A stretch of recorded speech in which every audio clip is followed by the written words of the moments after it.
everybody. We'll have the meeting called to order, and if everyone will stand for the Pledge of Allegiance, please.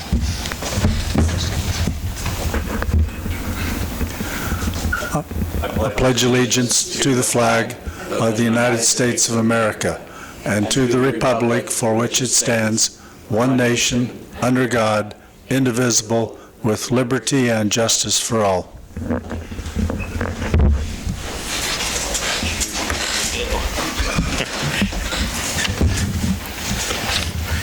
Thank you, everyone, and good evening. I hope you've all had a chance to review our packet.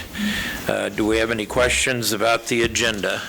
If not, can we get a motion to accept the agenda? Make a motion to approve the agenda. Second. Motion and second. All in favor? Aye. Aye. Aye. We can hear him fine. Thank you. Opposed? Motion carries. And I believe we have at least one for public comments. Anyone else? Okay, let me go ahead and read this. Persons who wish to address City Council regarding items on the agenda may do so as that agenda item is called. Persons who wish to address the City Council regarding items not on the agenda and that are under the jurisdiction of the City Council may do so at this time when called upon by the mayor. Comments on personal matters and matters pending in court or with other outside tribunals are not permitted. Speakers are limited to 3 minutes. Any presentation is for information purposes only. No action will be taken. Go ahead and come up, and if you would, state your name. Make sure you lean into the mic there. Yeah, I'm John Booth. I own a property I bought off of Rick Michaels. It's on North Cottonwood, Cedar Brook. I think it's 2930 or something like that address. The city's actually taking the trees out around the property line. And my question is I know in the rule, I was wondering if the city would be willing to pay for half a fence if I paid for half to fence that line off around there to separate. And that's pretty much all I'm here for. Okay, like I say, no action can be taken, Yeah, but I assume, Corey, you know what he's talking about up there? Yeah, I met with his wife the other day. I didn't know anything about the fence. No, she didn't. Other than her mentioning putting up a fence up there, and I just reminded her about, materials in town are different than putting a T-post and barbed wire up out there. But other than that, no. Yeah, I met with her just to show her where the property lines were at after the survey, because she had some questions on that. Trust me, when we were laying the water line out, it was about 4 of us out there trying to figure out exactly what point was A, B, and C to get it lined up, because there's nothing straight out there. Yeah. Right. Okay. And I assume you knew how to get a hold of him if there's any. Yeah, I've got Susan's number. All right, good deal. All right, thanks, John. Thank you.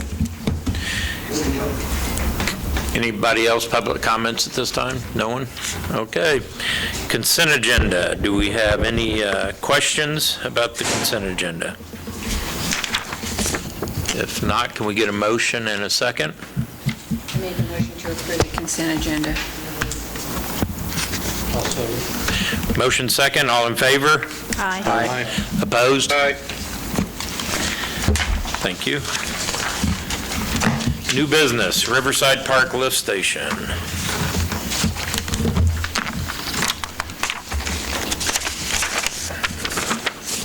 Basically, this is just I guess a summary of what we talked about. I believe it was last September, possibly.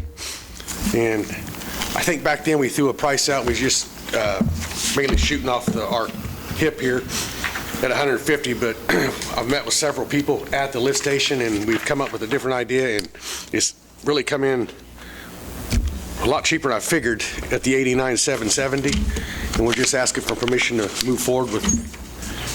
When you say you came up with a different idea, so it's not a complete rebuild that you thought? No, at first we was talking about putting 4-inch pumps in it, but after we've been there multiple times at this lift station, basically watching the flow and the depth of it's what was killing it, because it's a vacuum primed, and it's actually pretty deep on top of the train tracks up there, and they had to oversize everything to get to lift. So if we go with smaller grinder pumps down in the wet well, we can downsize them. So it pretty much cut the dang thing about 60,000 off going this direction. Everybody bid it the same. Yeah, That everybody was got going to the be my same that's going to be my next question, bid. No, because everybody got the same bid mailed out. you're looking at a $64,000 difference between the top one. Honestly, there was only one company to come down and put boots on the ground with us. Good deal. You know, Environmental process. So how have they much, done work for us in the past? And they've actually done 7 lift stations for us. We've got 7 lift stations with their pump designs in them. Good. So you know them. Yeah, real good to work with. They're just up at, they're at Kansas City. You can go out there and get simple parts from them, pretty handy. You know, just looking at this, you never know if there's a concern when there's that much Not a question one about this discrepancy one. between the bids. Mitch, how much, Council? how much risk is there using a grinder pump there? Well, none really, Carl. I mean, basically, if you put a 4-inch in there, you're going to call it a grinder pump. We're just putting 2 2s down there. I mean, if you think about it, there's not a whole bunch of a flow down here in the park. We ran this station right over here off a 2-inch submersible pump for probably 3 months one time, one of them. Grinder pumps feed the main lift station there? Or you're using We're going grinder? to put submersible grinder pumps down in the clear well of it.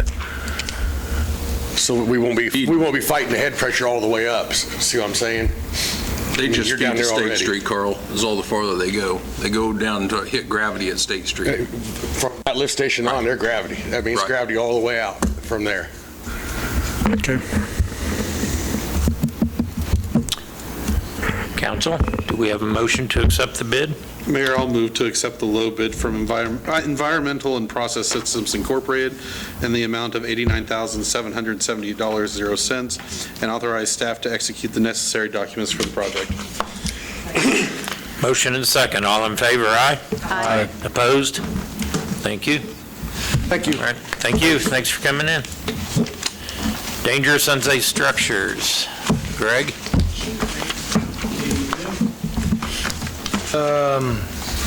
At the January 9th council meeting, I came to the council. I brought 4 addresses to possibly condemn this year. Those were 224 North State, 406 East Lincoln, 407 South Elm, and 515 South 4th.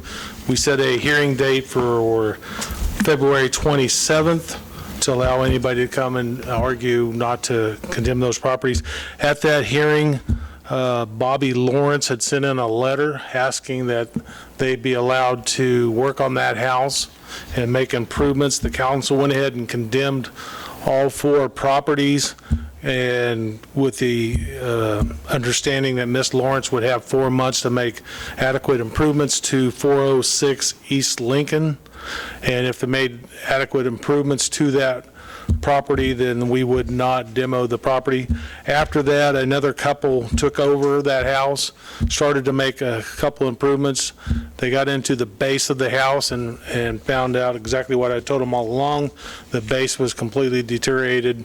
They recently gave up on that project and turned it back over to the city to demo. At that hearing, I also brought a 5th house, 617 South 4th, to set up a hearing for April 10th. Brought it to the council for a demolition of that house. The council voted to condemn that property also. That was a trailer house. The council voted to condemn that property. Since then, the owner of 407 South Elm has demoed that property. Actually, recently, they just did that last week. So at this point, the 4 houses that are still standing are 224 North State, 406 East Lincoln, 515 South 4th, and 617 South 4th. We sent out request for bids. We published it, advertised it with a bid to be turned in by 10 o'clock on July 5th. I did mail 1 direct request for bid to Ray's Metal Depot per their request. They were the only one that submitted a bid to us. As you can see probably on your agenda item, the cost, or the bids that they did, $4,250 for 224 North State, $2,800 for 406 East Lincoln, $2,600 for 515 South Fourth, and $1,500 for 617 South Fourth. The reason 224 North State is higher underneath that house over the years, with it being right next to the creek, a lot of dirt has been washed out from underneath that house, and he's going to have to bring in a lot of dirt to fill the hole back in. I did have a conversation with the father of the owner of 617 South Fourth this afternoon, and they think we should give them a lot more time to get rid of what's left of the trailer house. I informed him that we've been working with this young man since last summer. They've had the whole year to get rid of this trailer house, and starting tomorrow, whichever order, if you approve this tonight, the contractor will take out what's left of the trailer house and the garage also. So I come to the council and ask for your approval on these bids. So if we approve this tonight, the cost of the demolition and stuff is billed to the homeowner, correct? Yes. Okay. Doesn't mean you recoup it. Right. If it's not paid, we'll put it on their assess it to the taxes. And honestly, out of those four there, probably the only one the city's going to be reimbursed on is 406 East Lincoln. I will make a motion to approve the bids submitted by Ray's Metal Depot for the total project cost of $11,150 to proceed with the demo.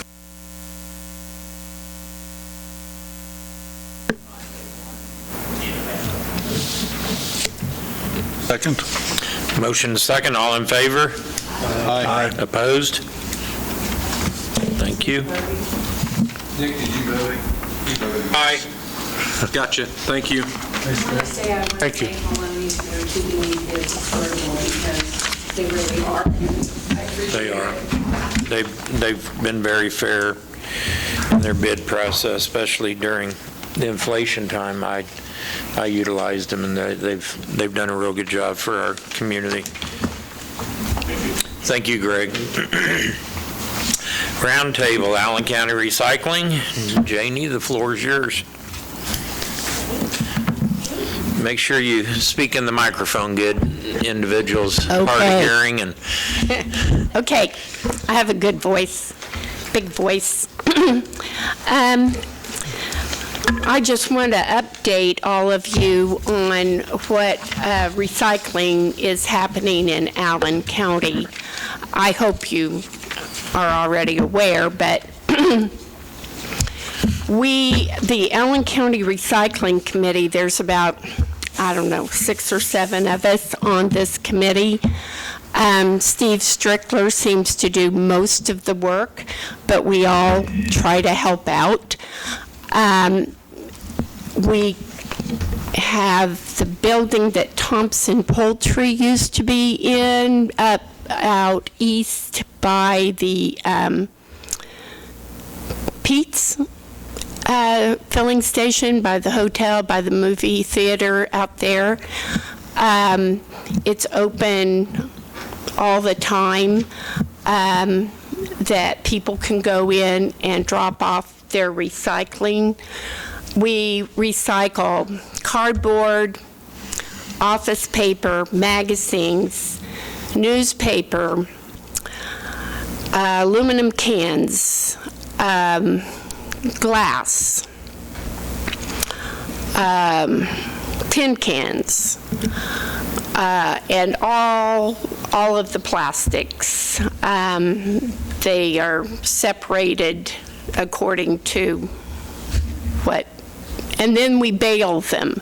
We have a horizontal baler that we bought used, and so we baled the cardboard and then also most of the other things. I do not know how they do that, but anyway, sometimes they come apart. But, and you can see on your list, there, your letter there, of how much we have kept out of the landfill since the beginning of 2022. That's the letter I laid on your desk before the meeting. Nick, I don't know if you've seen that. I can email Sorry. it to you right quick if you'd like. Sure. Let's see, I gave it to, Roxanne had a copy, I think. So the first Saturday of every month, we have volunteers to be out at the recycling center to help people know in which tote to put things so that they're in the correct one. So what has been happening is Steve Strickler, and used to be some of his employees, and I'm not sure how many employees he has right now with his dairy going to close.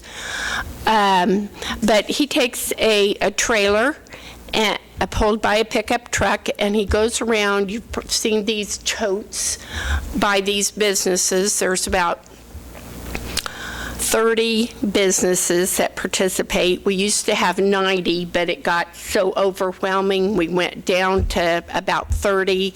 He picks, 8 to 12 of those up, takes them back. He leaves an empty tote, picks up the full tote, and then can bail. So he does that every day.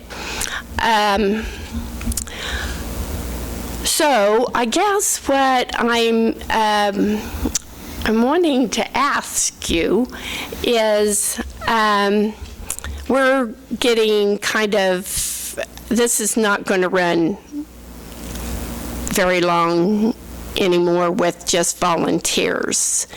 So we asked the county, and we're asking the city of Iola too, if they would have an employee that they could use maybe 20 hours a week, and every morning they and a county employee go around, pick up the totes, go take them back, bail them, and that would keep up the cardboard out of the landfill. The rest of the things we can sort and bail ourselves. So anyway, do you have any questions? I'm sure I haven't. I have a few questions, Janie. Yes, Joelle. First of all, oops, let me find my notes. Have we considered talking to the county about possibly using our inmates? We used to have the community garden there on the corner of Jackson and Jefferson, and a jailer would go out there and supervise the less offensive inmates that we had. Why couldn't we possibly present that to Allen County and see if we can do that and use them for the 4 hours a day, 20 hours a week? That's a great idea. I know that has kicked around in some of our meetings, but I don't have any knowledge of why that can't work. Right. And then that would, that's one employee, one county employee, and they could recruit 2 or 3 possible inmates to do that and switch them out. Also, have other Allen County municipalities, Moran, La Harpe, Humboldt, been asked to participate in this effort as well? Humboldt recycles cardboard the same way that Steve has done for Iola, and I don't know if he gets to La Harpe or Gas. He used to. Yeah. Or Moran. What happens in Humboldt, actually right now, we do this all with volunteers, and they go around once a week and some places twice a week to pick up the cardboard, and they take it to B&W, and there's an employee there that bales it.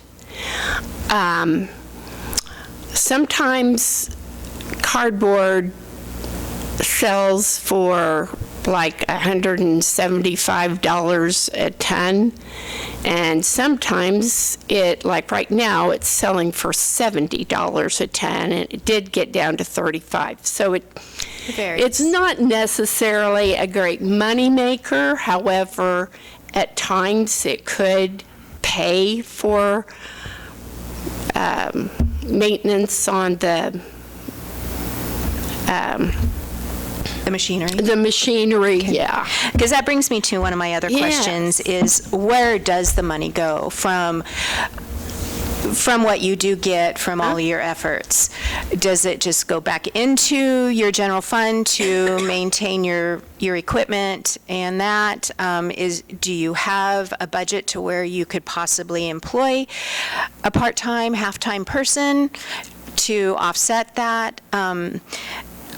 Yeah. Okay, good question. We have been spending our money that we do get. We haven't sold anything for probably all year. Okay. We have piled it up, waiting for the price to get better. And we have sold some just in June, the end of June. The money we have received, which may be maybe $15,000, has gone to pay for the machinery and for the electric. Well, you all help pay for the electrical, and but for repairs. Okay. Yeah. Okay. Which, by the way, the building is not good. I've heard. Yeah. I've heard that it's less than desirable, but Yeah. it provides some space for you. Right.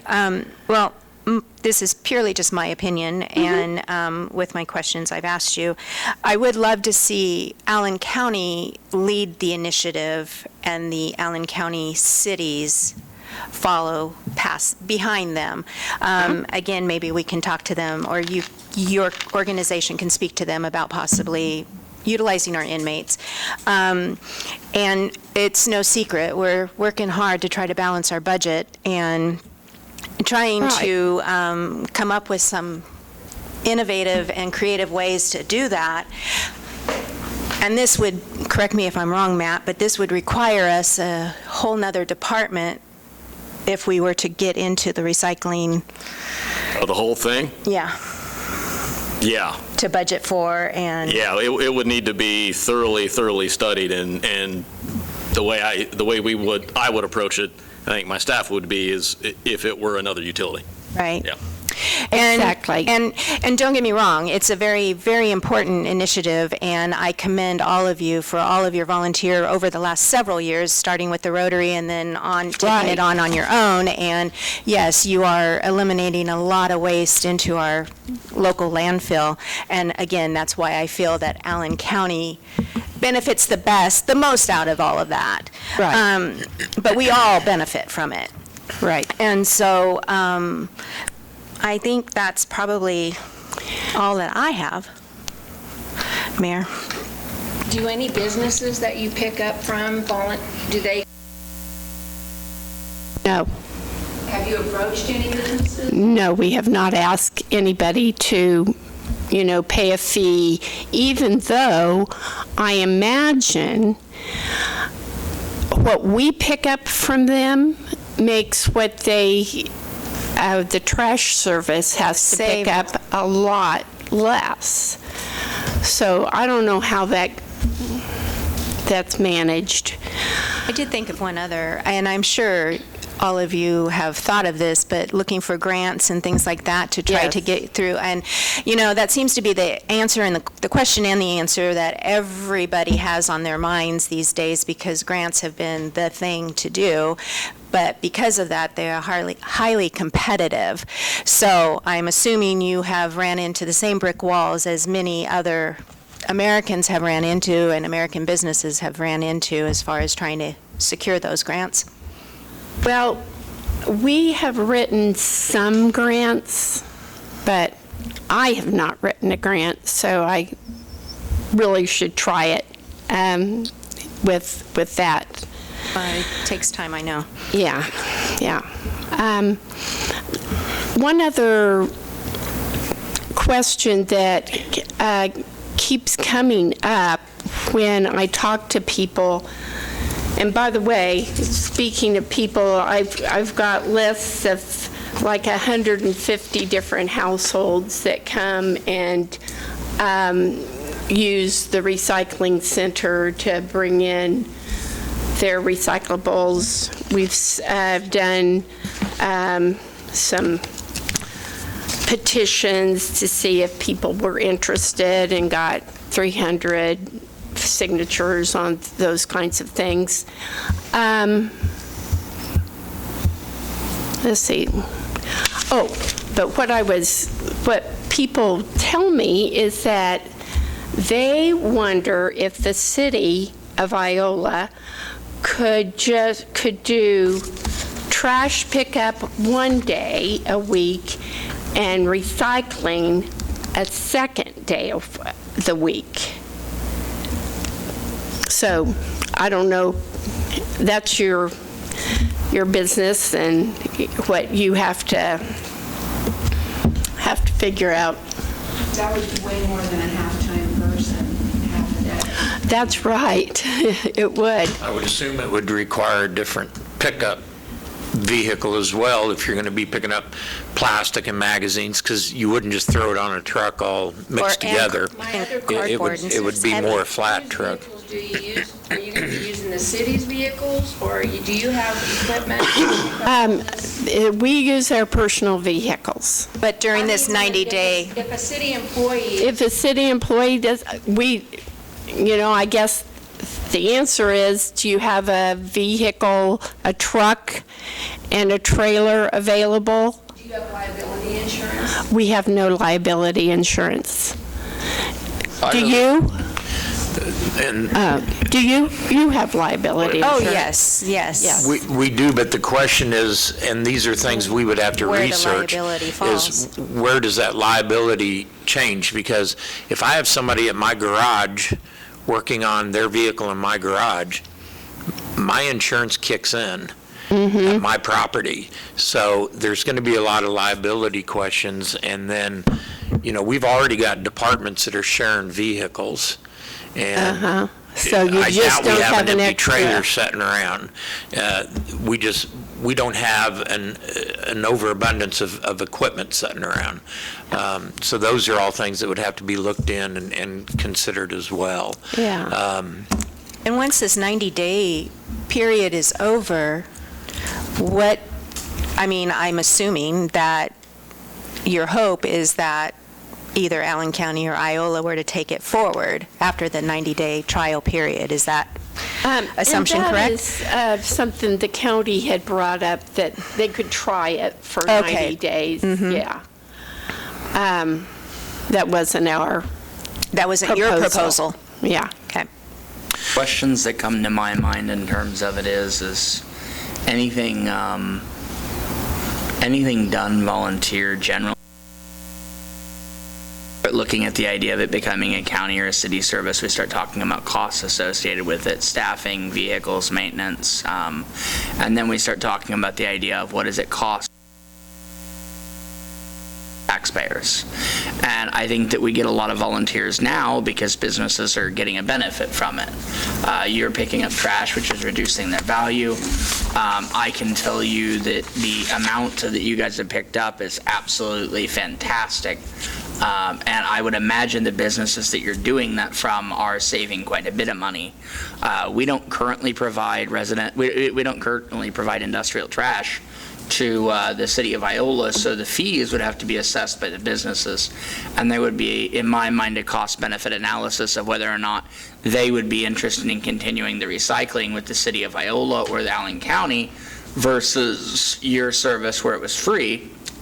And when you start assessing costs and things like that, my biggest question comes in is, have you guys gauged the interest of your participants in terms of paying nominal fees? I mean, $100 a month from your 300 residents would be $30,000. That would be enough to employ 3 part-time people throughout the course of a year, as well as a small fleet of vehicles to do that. And then if you added in the businesses that are participating as well, you could actually turn this into a profitable organization for yourselves, not excluding the fact that the 244 tons that you guys have traded in at an average cost of about $125 a ton is netted you guys about $30,000 on top of that. So I guess my question becomes, what is the participation rate going to look like when this stops being, set your cardboard out and we'll pick it up, and it starts being, you need to start including a check for $125? You have to have containers too to put all this recycling. Right. Well, The consumer's going to have to buy a container to. Supposing we keep everything the same, that it's currently running, and it's just a city takeover, my question is how many people put out cardboard, how many people volunteer to do this, when it's no longer, you're doing this, that it's saving you money, and it starts being, hey, it's going to cost you $100 a month for us to take care of your recycling. And so, before the city got involved, I would want to see, first of all, are residential customers going to be interested in this? Is this something that commercial businesses are going to stick with once the fee is attached? I mean, I really like the idea of recycling, I really do. But I know that anytime it goes from being, I'm doing this because I want to be doing this, and it starts being, I'm doing this because, I've got to start paying for these things. It's easy to be like, who wants to get together and have cake? It's a whole lot different whenever you're like, who wants to show up and pay $3 to have cake? Exactly. So, Coffee County has a good recycling program. I'm not real familiar with it, but our group has gone to visit it. And there's a county employee that is from there too, and he knows about it. I don't know how much it costs them. We always say they have a lot of money over there. Well, they do. They have Wolf Creek. I know. They have a huge tax base. They have 4 full-time employees that run that recycling center, plus 3 part-time. They have 3 balers, 1 glass machine that breaks the glass after it crushes it. They were charging $5 for them to pick up your recycling. They couldn't get any participation in it, so they had to drop that. So it's all county taxes that runs it. Is that right? Yeah. Okay. So there was no Thank you. participation if there was a cost. Mark. Right. As soon as they added $5 to it, it dropped way off. Yeah, my daughter lives in the Wichita area, and their recycling program, but we're talking the largest city in the state of Kansas. Yes. And they get points based on the weight that is turned in, and those points are redeemed for things like the zoo tickets or ice skating tickets or things like that. There are incentives. Iola, Allen County, we would never be able to incentivize recycling. And also, how many of the commercial businesses do you guys pick up recycling for? In Iola? Yeah. I think about 30. See, and like Councilman Kinder mentioned, they don't get serviced by the city of Iola for trash service. Yes. At all. I understood that, yeah. So they've got a heck of a deal with you folks. That's a sweet deal, isn't it? Yes, it is. It is a very sweet deal. And again, that pushes me more towards an Allen County-led incentive versus a citywide-led incentive or a collaboration like you have requested, so. Okay. You know, it is a good program. It's a good idea to recycle. I've participated in the recycling program as well. It's almost like a double-edged sword, though, for the county to participate, and I'm just going to speak from a business standpoint, because Iola, we get to dump for free. Commercial, retail, they have to pay to dump out there. But I can take a load out there and it doesn't cost me a dime to dump it. But we're taking a lot of trash from surrounding counties outside of our county. That makes money for the county. So it benefits to keep those trucks loaded down because it pays more when it gets here. So it's almost like we're being asked to keep the hole bigger so more can come in that are paying to the county. I mean, that's one way to look at it. Do we need to recycle? Absolutely. It makes sense. But Iola would kind of be punished in a way. We're going to reduce what we throw away so outsiders can pay more money into the county. So my comment, my perception to that would be it needs to be at the county level, at the landfill level. Before that truck hits the gate, recyclables need to be off the truck from outside of here. If we're going to ask our community to step up and do what's right, lead by example and have the others bringing material in, bring less over to us. Well, I do know that Anderson County has a really big recycling, I mean, they recycle so they can keep it out of our landfill.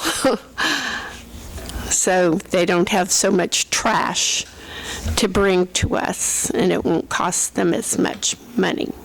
How do they do their recycling? Just really about the same way that we're doing it. They have a building that has bins for all the different kinds of recyclables. They have quite a few vertical balers, and they also have had to build another building so they can store these things in there, because somebody will come and pick your bales up, but not until you have a truckload. And so they have to wait until and store them until they have a truckload. Anyway. Any other questions, council members? This is Nick. Can you hear me? Yep, we got you, Nick. Okay, I just wanted to share some thoughts. I heard most of the conversation, but the audio is a little choppy. But from my experiences talking to people, no one is against recycling. Like, there's no one in Iola saying, "Oh, recycling is bad. We should never do it." Like, you know, most people are either for it or ambivalent. And I think that falls down to the cost of the program. I think most people would support Iola being in a recycling program if it's going to just cost a little bit of money, you know, essentially not very much, to have that recycling be available for the people in the community. Whereas fewer people would support it if we had to underwrite it a lot. But I think having recycling as an option and a program in the community is important.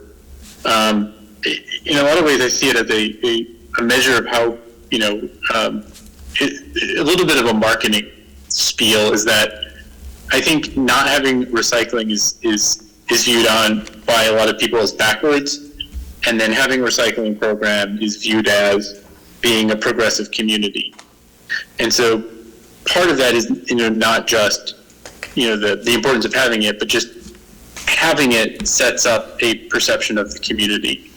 And so if we can spend a minute amount of money to make that happen, I think that's worth looking into.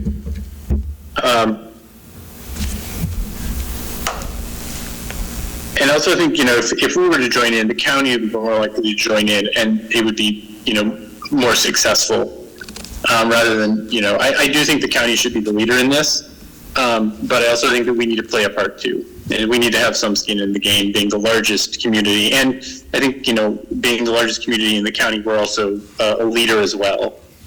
So those are my thoughts on that.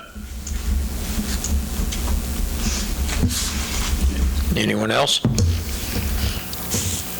Okay. Thank you, and Thank you. your information's taken under advisement, and we'll see what becomes of it. Thank you.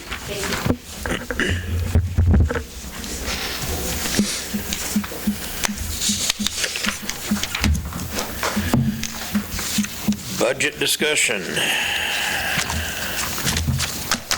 Yeah, Mayor, what you have in front of you is the information that was requested at the last meeting. I won't go over it verbatim. It's right there in the spreadsheet that's on the page. So happy to answer any questions.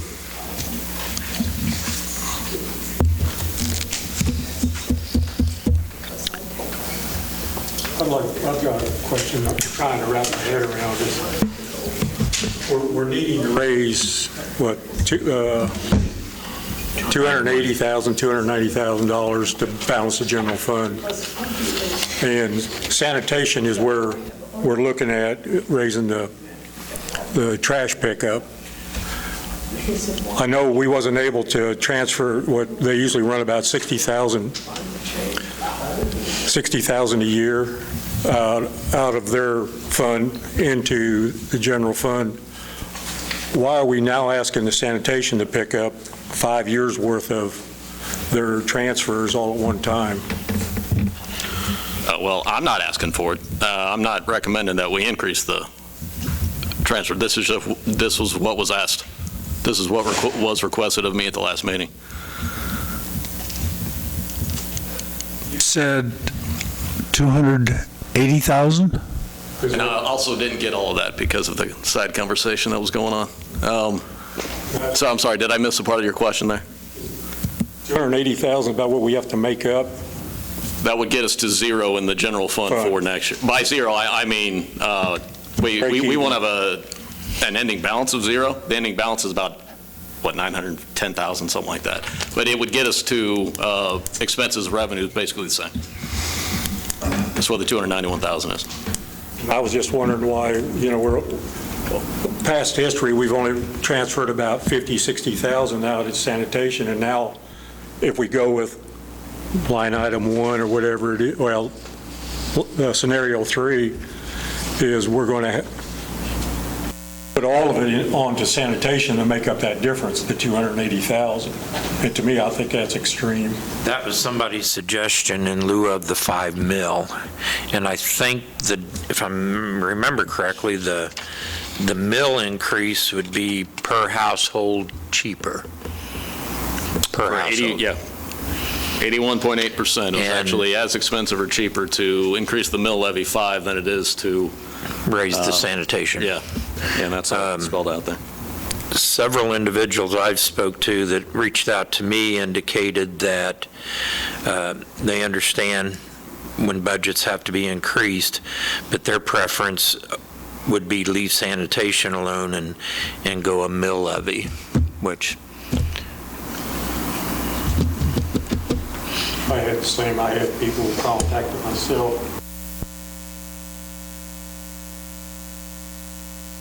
Other thing I have a problem is we only need, let's say, less than $300,000, but we're carrying 4.5 electric fund. Couldn't we for 1 year use that? Oh, we already are. The electric CIP, we have $1 million transfer that's basically there just in case we need it, and that's actually included in the budget for 2024. It's in the budget now, and I think I told you all we are going to need to tap that to finish the year at an acceptable balance, and then we have it again in the 2024 budget just so it's there in case we need to tap that revenue source. That transfer is something that we would like to get rid of. And so we're, yeah, and I don't have the amount of dollars per year off the top of my head. I don't know what a good ending balance in the electric fund would be, but I'd be hesitant to start cutting that down and then getting it to a level of this 90 to 180 days is a good rule of thumb. I'd like to stay closer to 180 days than 90. But that's one fund that I'm reticent to do that, and I'm reticent to recommend doing that. Well, my preference would be to reduce the budget by a couple of items, by 50% of what you've proposed, and then make up the difference with a $3 per month solid waste fee. So the items that I've mentioned in the past would be to eliminate that, the set aside we have for the fire department structure, that extra structure, put that off for another year, or at least cut that amount in half. That new building. Hey, Carl, we did that. Yeah. When it was presented to you, it was $250,000 for next year. So build it, pay for it. So we went ahead and cut 125, put 125 back for 2024, 125 back for 2025. We would really love to build that next year, though. So the other item that I'm less enthusiastic about is the increase you put in for the Economic Development Fund. I took that up. I didn't get a good feel from you all about it, so we didn't take it out. That was $500,000. Oh, in the Eco-Dev Fund? Yeah, So- we took that out. So given those two decreases, then where does that leave us in terms of amount that needs to be made up? They're already taken out. Already taken out, so if those are taken out, then does that mean we don't need a $5 million increase? No. Industrial fund's a separate. Yeah, saying, yeah, the first one, industrial fund's a separate fund. It's not included in the general fund. Well, And the numbers I've given you include having the $250,000 structure for the fire department and putting back 125 for next year and then 125 in 2025. Because actually, if you wanted to cut that completely out, you're cutting out $125,000. So take 125 out of 290, you're looking at 170 and change. But that is not something we recommend that you cut. so the other thing that I'm not too enamored with is, I don't particularly like the idea of setting aside $1 million slush fund out of the electric CIP just in case we need it. I think if you need it, then we come back and we amend the budget mid-year, but we don't just leave $1 million in there in case we need it. That, to me, it's like, okay, we've got $1 million extra in our budget, we'll just go out and spend it. No, and Carl, I think we've explained it to you many times that we aren't just going to randomly spend that money. Well, I know you've explained that to me several times, but I still don't like the idea of it. Okay, well, that'd be one massive budget amendment then, because remember that $1 million is included in our revenue, and that's what gets us to zero. So if we were to take it out, I can't even fathom what that budget amendment would look like. Well, Matt, I want to thank you for providing us with these three scenarios, because obviously we were challenging your knowledge on accounting and budgeting and things like that, but for me, it's easy to see it in black and white. And the last thing any of us want is to increase our mill levy, but seeing the cost per month between scenarios 1, 2, and 3, scenario 3 is, on the average $100,000 home, is quite a bit more per month for each resident. So I do appreciate you doing that for us.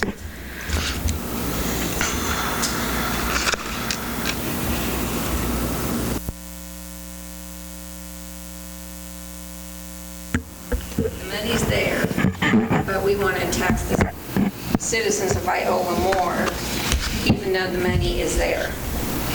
Like, we could take 250,000 out of there and not do the 5 mills. Is that I what would you're not, saying? no, because the electric CIP, that money is set aside for capital improvements, yeah. So,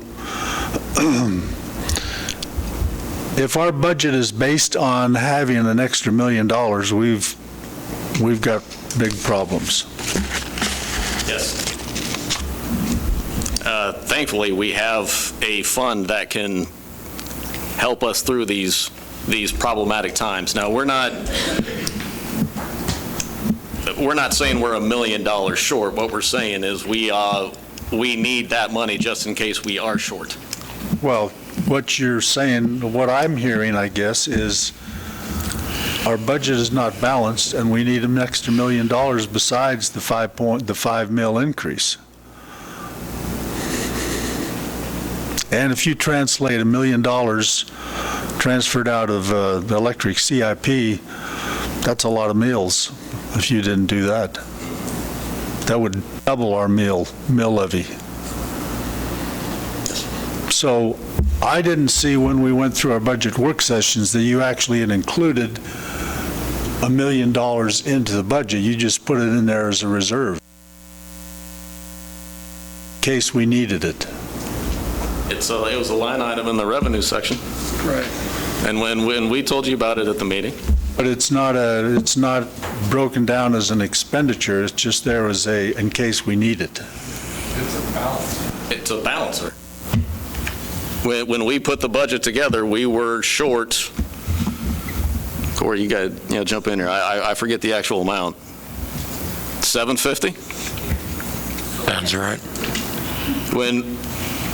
So when the three of us put the initial budget together, and that's with our fixed costs and everything, we're about 750 in the hole. That wasn't for, so this would have been a year ago when we did that. And so the question between three of us is, where's the 750 coming from? And so the electric CIP has $2 million in it. We put it in there to balance. We're in a better shape now than we were last year. Again, we're not anticipating needing to touch all $1 million of it. We are anticipating touching about 200,000 because the water fund just can't handle its transfer right now. So for 2023, I know you put in that $1 million also. You think that you're going to need 250,000 out of that amount? We're going to need at least 2 to cover the water fund.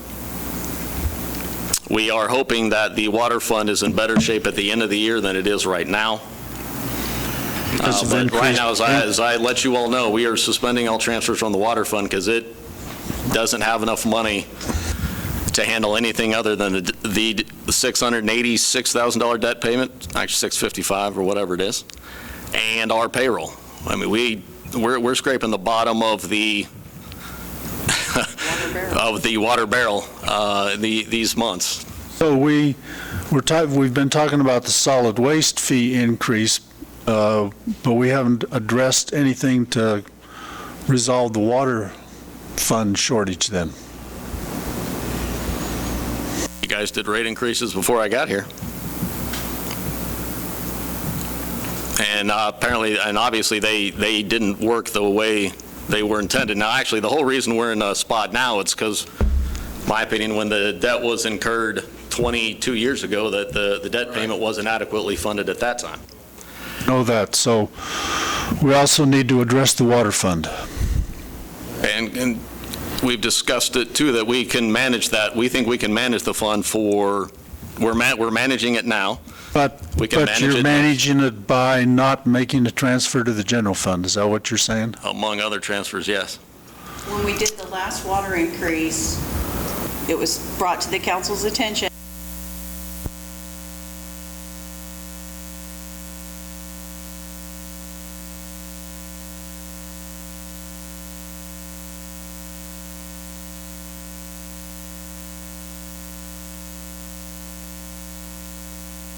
Discussed.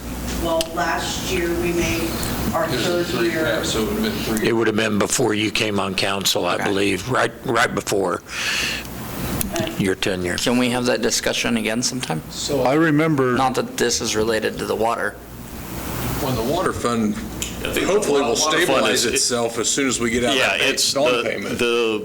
So we don't necessarily need the last bond payment is 2025, and we just found out that's going to be about half than what we're actually going to think. So that's really going to help. Instead of 686, it'll be 340 something. Next year, it's going to be 655. But we've been managing it since I've been here, and it's really just par for the course for as long as I've been here. If you guys want to pay for it for a year, it's $21 per month per customer for a year. okay, So take 21 times 12. what is the usual transfer out of water fund into general? 200. Made quarterly. Or at the end of the year. Yeah. So that's, During the water presentation, the budget's water. I mean, especially in Toby's, we showed you guys that there are a couple projects that we've already got earmarked for the bond payment. Exactly, yes. So, I mean, the fund looks like it will do it on its own next year. yeah, so, after yeah, the bond payment's I'm not advocating for a water rate increase. Right. It's just, regular par for the course for us. But on the other The hand, whole thing about the water fund is, to me, I'd want you guys to worry more about the general fund at the moment than the water fund. We've got the water fund managed. but part of the problem with the general fund is that we're not making the transfer out of the water fund, and unless we fix that rate on the water fund, then we're going to have to do something different on either wastewater or a mill increase.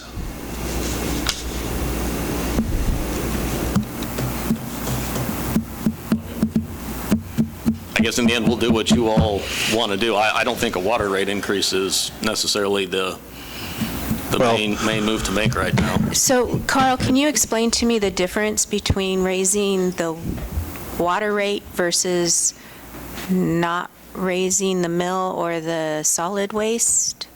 Because I guess I'm a little confused, because to me, the water department is separate from the general fund, so we would be robbing Peter to pay Paul again, or paying Well, I Peter don't- to rob Paul. I don't know now. I'm so confused. My memory going back to some of these things is short, getting shorter all the time, but at some point, we did a review of how much money we transferred from each of the enterprise funds into the general fund. And it was partially based on how well each fund was doing and what their revenues were. So obviously, the electric fund is the one that we took the most from, and lesser amounts from water or wastewater. So we've kind of become accustomed to certain amounts from the water. And if we don't take that standard amount from the water, then you have to make it up from some other place, which would be the mill levy. So to me, it makes more sense to take transfers from the enterprise funds and use that as a source of revenue rather than increase the mill levy. So, I mean, even though we're saying we could probably get by in the water fund until that bond is paid off, but really, we've deferred so many projects, saying, okay, we're going to just defer these until the water bond is paid off, and then we'll do these projects. But if we're now anticipating that we would use that money to make up the difference of what we usually transfer to the general fund, then we're taking away that future potential. So I would rather see, if in fact we're not planning on transferring out of the water fund, I'd rather also fix that at the same time we're making a small increase here on the solid waste. I'm not willing to hit our citizens twice in 1 year with two different utilities. Well, what's the difference then? It's just like the question asked, between mill levy? It gives you a potential cost of living raise come December, January, to kind of offset it later, because we're being told that we can absorb it today. You know, it used to be when you first came here, the water fund wasn't making anything. Well, we were in the hole a there, negative amount, and at least it's balanced out, and so really what we're doing is we're making a short-term fix for a long-term problem, because if you're having to take $1 million out of the electric CIP to balance the budget, you can't do that every year. You've got $2 million in there, and the ship is sinking. And if we don't take measures to increase the water and the wastewater, the mill levy, I don't want to see the mill levy go up to what Humboldt's is. I don't want to see it go up at all. I'd rather raise our utility fees.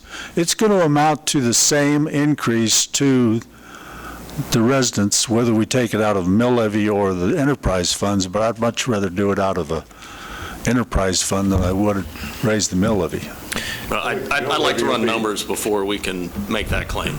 Yeah, I think the mill levy would be easier on people on a fixed income that are living in a smaller home and stuff.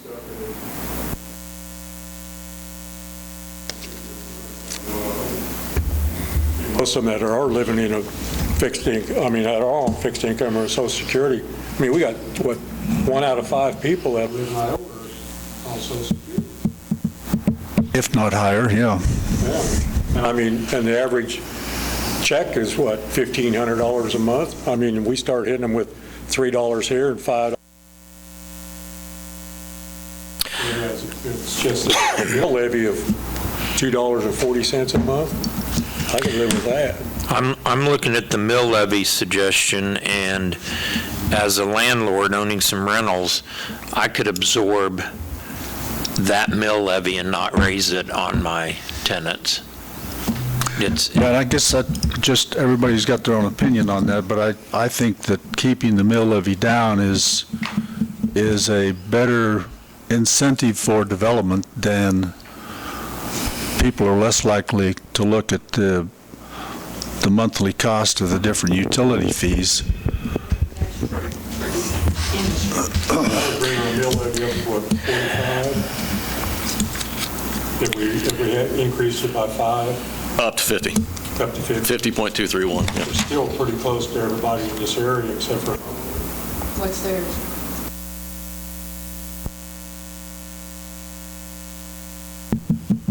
So, and I'm going to paraphrase what I'm hearing, but I said it last year whenever it was brought up, and I'm not on the council next year, so I won't have to deal with it, but the can kind of gets kicked down the road. We pass a 5 mil levy, and then next year we pass an increase in something else to try to bring the budget under order. And I get it, economic shift and things go where they're going to go, but I'd kind of like to see us get into a situation where we're not. The can isn't being passed one more year, $1 million out of CIP, a transfer out of this department, a brilliant maneuver of budgeting to get us to the next stopgap, to the next price increase. I'd like to be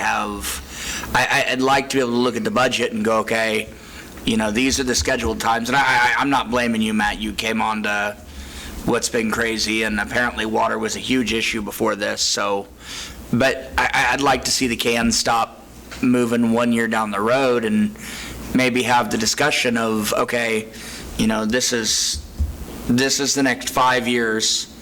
These are the things that we need to do to get us on track in the next 5 years, and then have a plan going forward of, hey, every 2 years we revisit water, every 2 years we revisit wastewater, every 2 years we revisit electric, and then we've got ourselves on a plan, and it's a little more predictable than a 5 mil increase out of the blue, or pay Paula. Yes, exactly.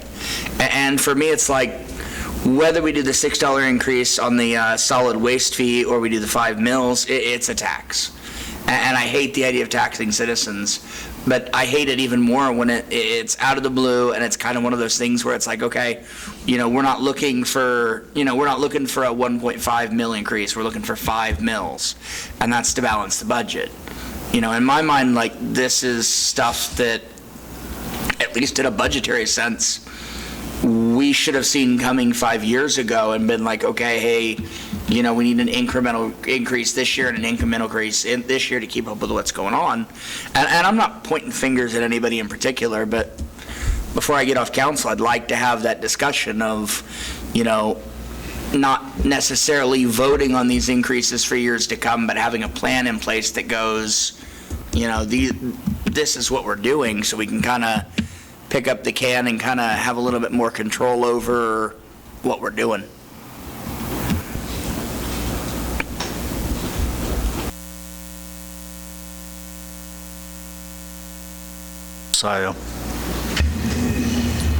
Okay, I'll throw a couple things out there. My mind hasn't really changed since last meeting. I feel like I know the money comes from different places, and we could say that it costs 50 cents a month more per household to go one way or another, whatever. But to be specific, if our solid waste fee is 2/3 of anybody else around, or half, it only makes sense to me that we increase the cost of that service, which it is a service, to help generate revenue for the city. Now, we're already playing games here, moving money around from electric fund, et cetera, used to use a water fund, whatever, to pay our bills. And that's totally fine. I mean, we're running this like a business. We've got revenue stream and we've got cost. I don't want to run the mill levy up. I know that what I know is that cost is never going to stop going up. So in 10 or 20 years, somebody watches this video, they're going to look at it and say, well, you guys were arguing about a mill levy that's 10, 20 mils less than what they'll have then. And all of our utilities will cost less now than that in the future. And that's unavoidable. So those are my opinions, and I think we need to grab the low-hanging fruit, like I said last week, and then we can save the mill levy for next year if we need it, because we're going to need it. And I don't like throwing mill levies at big industry either, because they're a huge part of our community.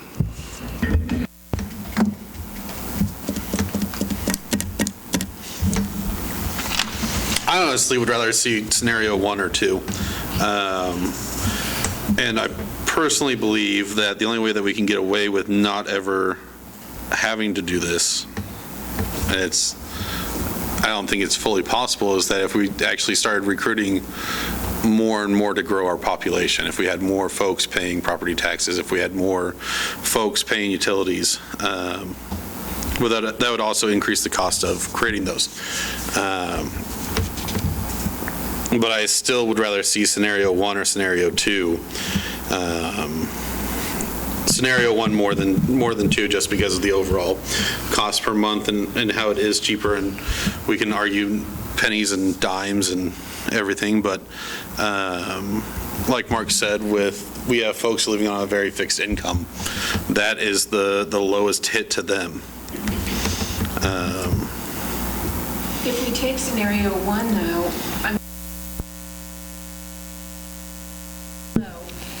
I think that's something that we discussed would have to then be discussed next year also. I think that should be on the table for sure.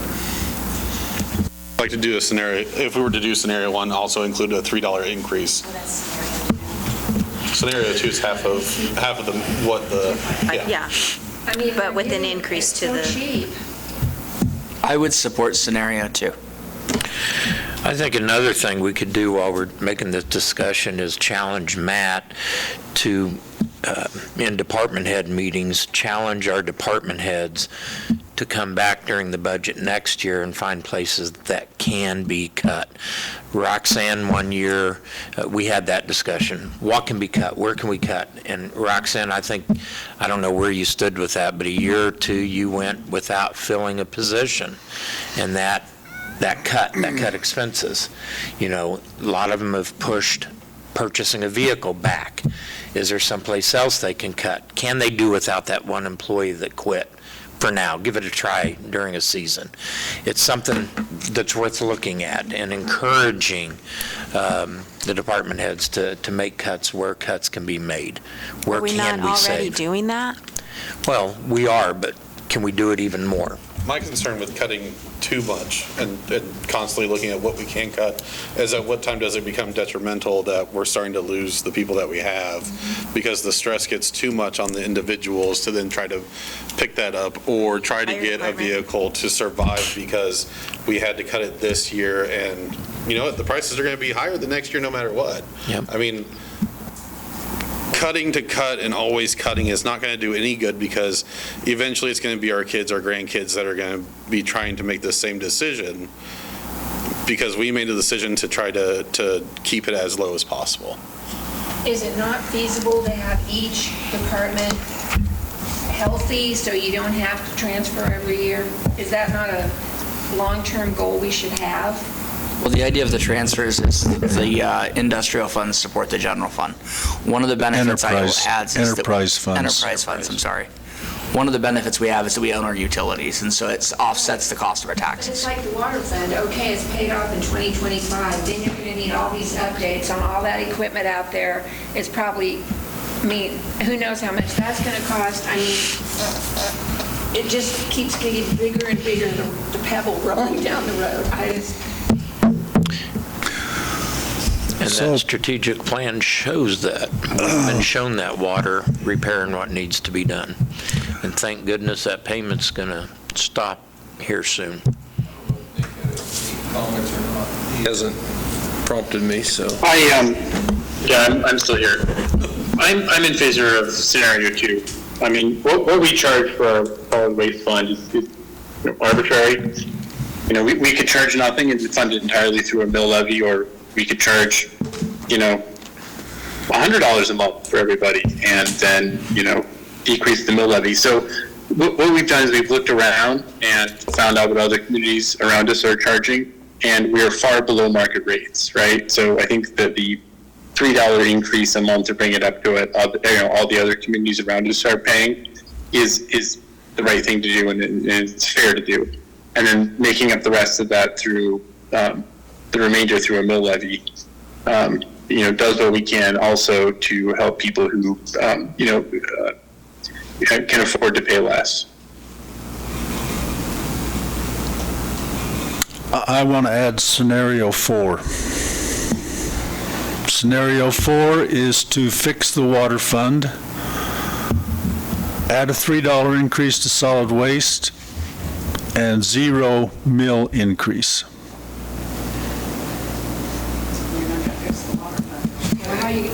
Yeah, we fixed the water fund, again, $21, that would cover the payment. That would cover the payment for 1 year. Carl, I mean, I wish that scenario would have been done 20 years ago. It still needs to be done, though. If we don't have enough in the water fund to make the transfers, it needs to be fixed. So we're worried about raising the mill levy and at $4.79, but then are you suggesting that we raise between water and waste, solid waste, $27? Exactly, yes. I'm glad you got that. That's what I'm recommending. Well, as a resident, I'm not I'm interested just in that. confused But because then you're saying, let's save money, but then we're going to charge more money to save money. that's where I'm confused, because I would much rather pay $4.79 a month on my property taxes than $27 a month on my utility bill. And that affects people that are not homeowners, that $27 a month. So I'm not talking So those about, that are living on a fixed income, a severely fixed income, $27 a month could be one prescription or two. I'm not talking about different amounts, but using the water fund and the wastewater to make up the amount that we're short. Solid waste, yes, solid waste and water fund, rather than having a mill increase. That just does not make sense to me, Carl, I'm sorry. You want the water fund to be healthy. I want the water fund to be healthy, We need to step into that. and if we could make the water fund healthy, then we would be able to make the transfer to the general fund. Could the water fund be something that we work on for next 2024? We could work on it next meeting, make it effective the 1st of January. Well, I'll repeat this. What Carl's wanting to do to make the fund healthy would make it healthy for a year. We think in 2025. So that couldn't the we fund do will be that? healthy. I mean, Carl, let him finish. He was in the middle of a thought. All right, Please. so have we made the debt payment yet? After we pay the bills for this payables that you have in front of you, we have a balance of, Don't say it out loud. I don't want anyone to hear that. More than 5, less than $619.01. So there we go. So we have we're going to have $619 in the water fund after the debt payment clears the account. And that is not a joke. Not. Can I ask a serious question? If something were to happen, a natural disaster, and it were to, say, destroy the water plant. We got bigger issues. We have insurance. No, well, hear me out. I mean, we do. I'm meaning the idea behind having a reserve of 90 to 180 days in an account is for a natural disaster. It is for the emergency. It is so that if all income dried up immediately, the city could sustain itself. On $691, I could not sustain my family for 2 weeks. So my question is, I mean, that's not healthy. Like, we can't transfer to that fund, can we? yes. Yes. Well, I mean, yeah, we can. But here's the thing. We came here to talk about the general fund and the solid waste, and we've really gotten off track. Okay, so let's forget the water fund and just deal with the solid waste and the mill increase, and deal with the water fund later. That was Still my needs to be suggestion. done. And I think the majority of everybody's so far, and correct me if I'm wrong, has been pro scenario 2 at least. A split between the two, or somehow a formula between mill levy and utility increase. That'd be good. I do like. I find that to be a compromise. I do like Kim's idea, though, of what was it that you said? Scenario 1 with an the increase in $3. solid waste. Yep. The sanitation, because If we were Scenario to do. 2 raises the sanitation, but yes, it still has a mill levy increase that we really ultimately do not want. But are we going to come back next year needing a 10 mil increase? Yes, theoretically, yes. Realistically, yes, Corey, that is what it would be, but, well, yeah. I mean, it's just a little bit easier to swallow. it's going to be hard for the residents to swallow this, but Better you than have to have a healthy budget. It's better than 5. I know. And it's better than $27 a month with We need 2 to other be utilities. working hard to get each entity healthy. I don't know what the answer. Well, Matt's trying to do that. No, I know. I would say that's the nice thing about our staff is that they do that work Especially water. to try to figure it out for us. Because we're elected officials and we put our time here, but our staff is the one that's really crunching everything for us so we can be aware. Absolutely. I mean, and make those hard decisions. I feel our department heads do a very good job at managing and their spending and putting off equipment for a year or 2 or whatever. I mean, They are doing a phenomenal job of managing that. I've had people say to me about this whole budget thing, that we need to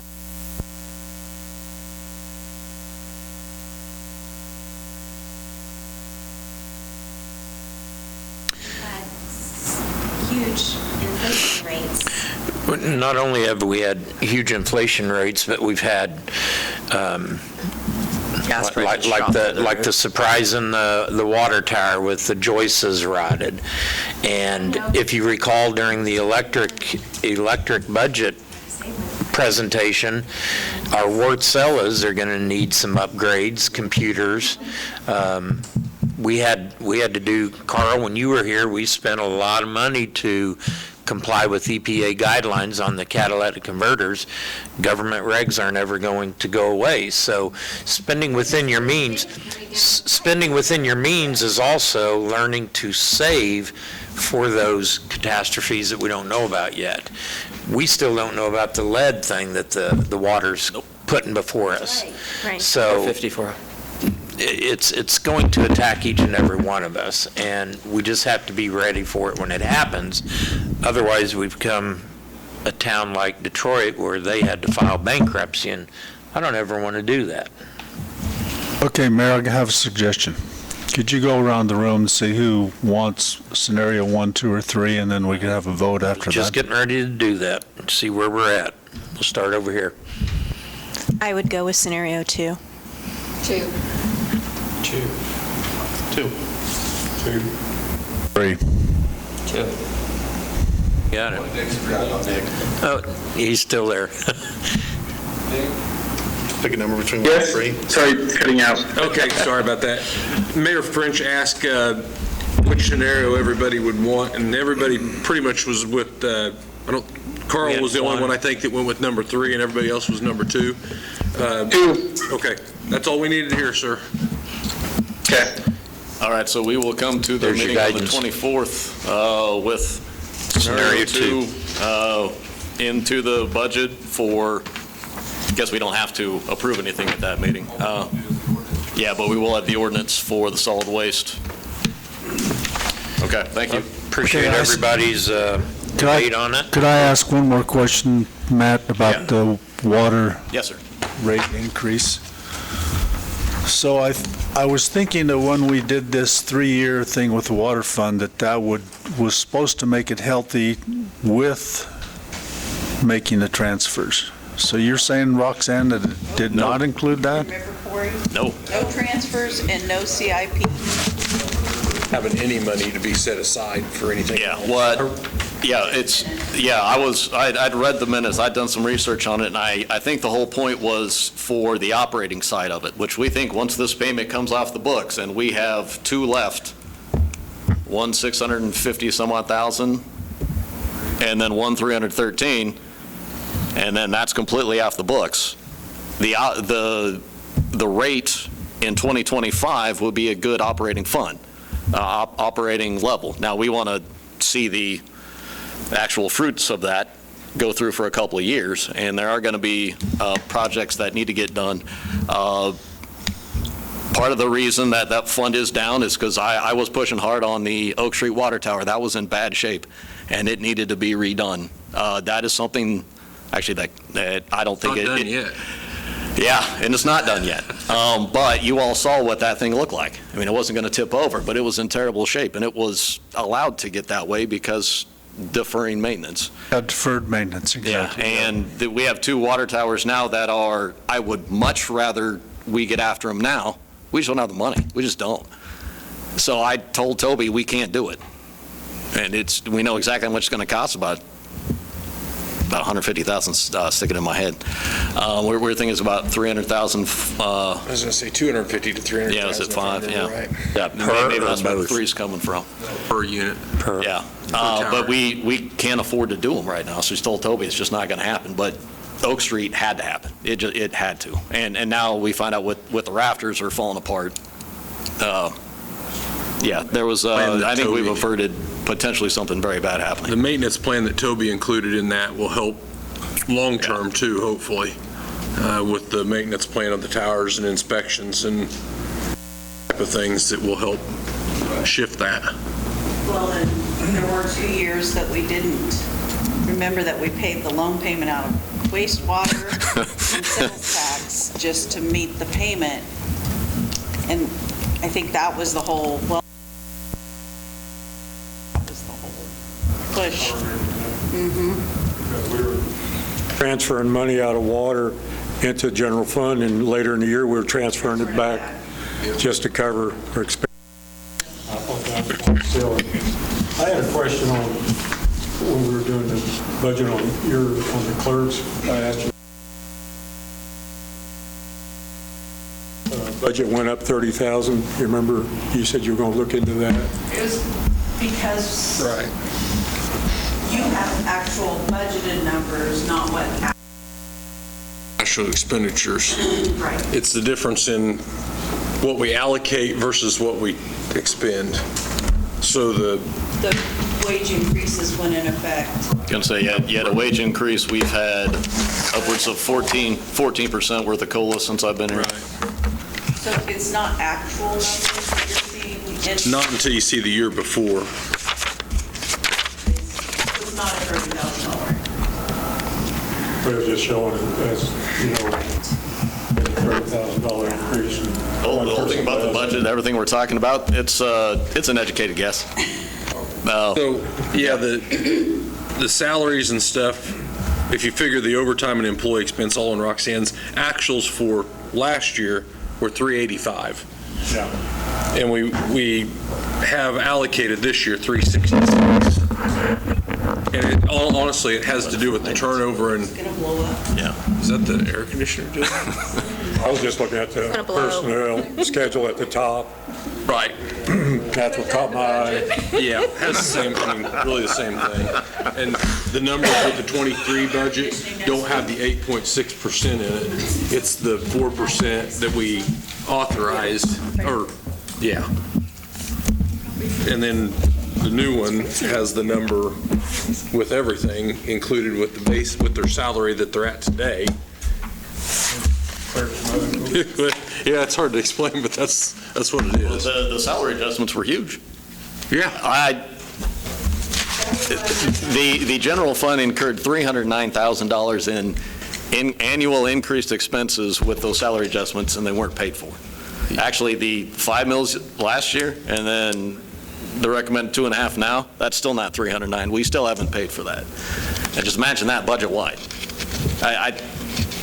I think if I would have been here during that time, I would have showed you all, and my assumption is that it was brought to your attention, the increased cost to every fund, and there wasn't any money brought in to pay for that stuff. Yeah, there was no. And then you also had, the gas fund, we couldn't make $750,000 worth of transfers over 2 years because it didn't have enough money in there. We've addressed that with the gas rate amendment. The general fund has taken some pretty sizable punches in the last couple of years, and we're playing catch up now. But we're getting there. We're getting there.